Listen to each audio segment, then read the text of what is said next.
75 ans après les premiers pas des soldats américains sur les plages de Normandie,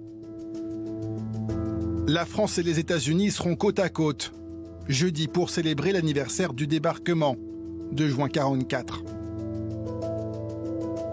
Emmanuel Macron et Donald Trump, en alliés indéfectibles, présideront une cérémonie de grande ampleur au cimetière américain de Colville.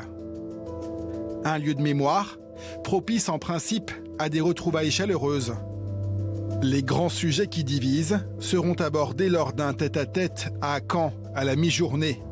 Les alliés d'hier, transformés en adversaires d'une guerre commerciale. Lundi, le président américain s'apprête à quitter la Maison-Blanche, quand de l'autre côté de l'Atlantique, le président français critique fortement la politique commerciale initiée par Donald Trump. À l'Élysée, Emmanuel Macron estimait même qu'elle profitait aux populistes.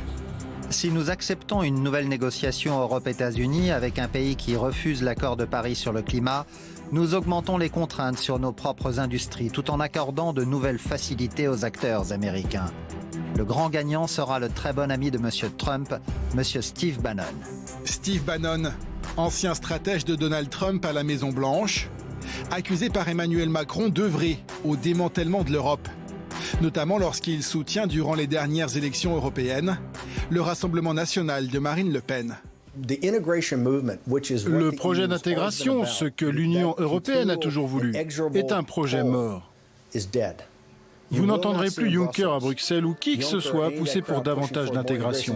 Ils ont compris que les gens n'en voulaient plus. Pour Bannon, le vote pro-Brexit a permis l'élection de Trump en 2016. Des populistes forts en Europe aideraient à sa réélection en 2020. Depuis le début, Trump surjoue la bonne entente avec Macron. Mais aujourd'hui, les relations entre les deux hommes sont quelque peu embrumées.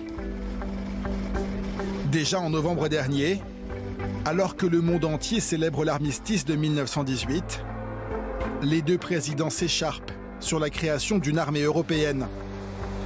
Lors de son discours, Emmanuel Macron se lance dans une longue critique du nationalisme. Le patriotisme est l'exact contraire du nationalisme. Le nationalisme en est la trahison. Allusion à peine voilée à son homologue américain. En disant « nos intérêts d'abord et qu'importent les autres », on gomme ce qu'une nation a de plus précieux, ce qui la fait vivre, ce qui la porte à être grande, ce qui est le plus important, ses valeurs morales. Additionnons nos espoirs au lieu d'opposer nos peurs. Imperméable au rappel de l'histoire, Donald Trump n'a qu'une obsession, l'Amérique d'abord.